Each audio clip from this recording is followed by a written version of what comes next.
पास करके विशिष्ट बने हैं, बनने वाले हैं, अपना योगदान भी दे रहे हैं। जो हमारे 9 to 10 के जो टीचर हैं, इनके वेतन को लेकर के बात करेंगे। आपको जानकारी है कि केंद्र में 8 पे कमीशन लगना है 1 जनवरी 2026 को, लेकिन बड़े बड़े न्यूज़ चैनल के माध्यम से अभी बताया जा रहा है कि अगर 8 पे कमीशन लागू नहीं होगा तो उस कंडीशन में आपका बेसिक में 50% DA मर्ज होगा।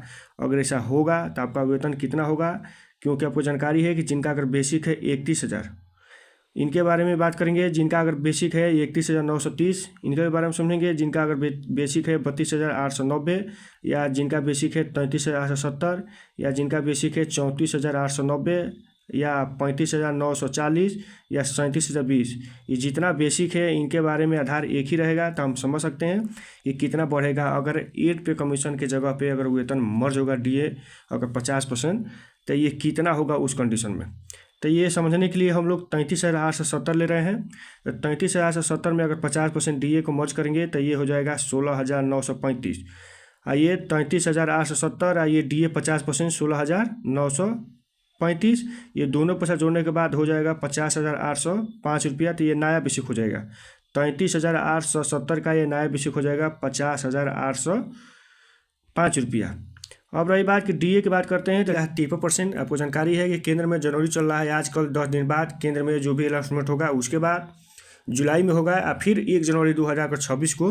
तो इस टोटल मिलाकर के अगर 65% DA हो रहा है, जिसमें 50% ही आपको मर्ज होगा, आप बचा 15% आपको यहाँ मिलेगा। कितना मिलेगा? जो नया बेसिक हुआ रहेगा 50,805 पे, ये 15% अगर DA जोड़ेंगे तो ये होगा 7620। HRA की बात करते हैं तो HRA जो बिहार BPSC से बहाल जो टीचर हैं, इनको 5% HRA मिलता है। तो आपको भी 5% हम जोड़ रहे हैं। तो ये 50,805 पे अगर जोड़ेंगे 5% HRA तो ये होगा 2,540 रुपया, और मेडिकल 1,000। ये टोटल पैसा जोड़ने के बाद हो जाएगा ग्रास सैलरी 61,965।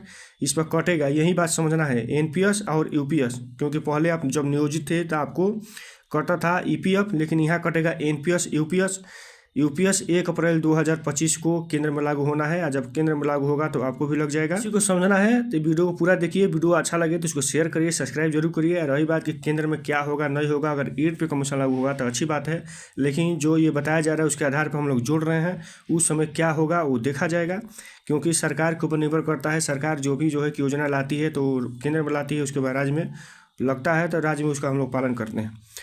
तो अब रही बात कि आप NPS में या UPS में दोनों कंडीशन में आपका बेसिक प्लस DA का 10% कटेगा। तो बेसिक है 50,805 रुपया, 15% DA जोड़ेंगे तो 7620। ये दोनों पैसा जोड़ने के बाद 58,425 पे 10%, यानी आपका पैसा कट गया 5842 रुपया। अगर आप NPS में रह रहे हैं, क्योंकि बताया जा रहा है कि जब UPS लागू होगा केंद्र में तो दोनों रहेगा, NPS में रहेगा, UPS में रहेगा। आपके इच्छा को निर्भर करता है कि आप किस में रहेंगे। अगर आप NPS में रहेंगे तो NPS में सरकार देगी 14%, आपका बेसिक प्लस DA का 14%, ये देगी 8189 रुपया। ये आपका 10% पैसा 5842 रुपया। ये दोनों पैसा जोड़ने के बाद हो जाएगा 14,021 रुपया। ये हर एक महीना आपके अकाउंट में NPS अकाउंट में जमा होगा। जब आप रिटायरमेंट होंगे, जितना ये पैसा जमा हुआ रहेगा उस कंडीशन में आपको 60% मिल जाएगा रिटायरमेंट के दौरान, और 40% सरकार अपने पास रखेगी। जितना उसका महीने का ब्याज होगा वो आपको पेंशन मिलेगा। ये NPS का नियम है। वहीं UPS का नियम ये रहेगा कि इसमें आपको बेसिक प्लस DA का सरकार देगी 18.5%, यानी 10,808 रुपया। ये आपका पैसा जो 10% है 5842 रुपया। तो ये आपके हर एक महीना UPS खाता में जमा होगा 16,650 रुपया। अब इसका नियम यह है कि NPS में आपको 60% मिल जाएगा, लेकिन इसमें ये नहीं मिलेगा। इसके आधार पे आपको मिलेगा पेंशन। पेंशन कैसे मिलेगा? क्योंकि आपको ये जानकारी है कि हर एक वर्ष इंक्रीमेंट के माध्यम से आपका ये बेसिक बढ़ता है। तो जब रिटायरमेंट आप होंगे उस कंडीशन में जितना ये बेसिक बढ़ा रहेगा उसका 50% ये UPS के तहत आपको पेंशन मिलेगा। यह भी नियम है कि अगर अपने जीवन काल में जब से ये लग रहा है, यानी 1 अप्रैल 2025 से, उस समय से लेकर अगर 25 वर्ष आपने अगर नौकरी की है तो ये 50% मिलेगा। ये UPS के तहत आपको बेसिक है 50% पेंशन। समझ गए यहाँ तक? अब यहाँ टोटल आपका ग्रास सैलरी हुआ रहेगा, यहाँ तक समझते हैं कि 61,965 पे आपका UPS NPS कट गया 10%, 5842 रुपया। और 30 रुपया GIS बीमा जो आपको जानकारी है ये करता है, बिहार सरकार द्वारा आपको सुरक्षा के लिए करती है। ये टोटल पैसा कटने के बाद आपके अकाउंट में आएंगे 56,093 रुपया। जिनका अगर बेसिक है 33,870, इनका ये आधार है, नियम रहेगा। अगर जिनका बेसिक है 32,890, थोड़ा सा इनका कम मिलेगा।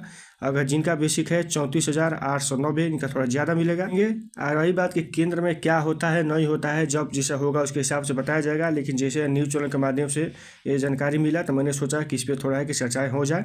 वीडियो अच्छा लगा हो तो इसको शेयर करिए, सब्सक्राइब जरूर करिए। जहाँ भी रहिए स्वस्थ रहिए, मस्त रहिए।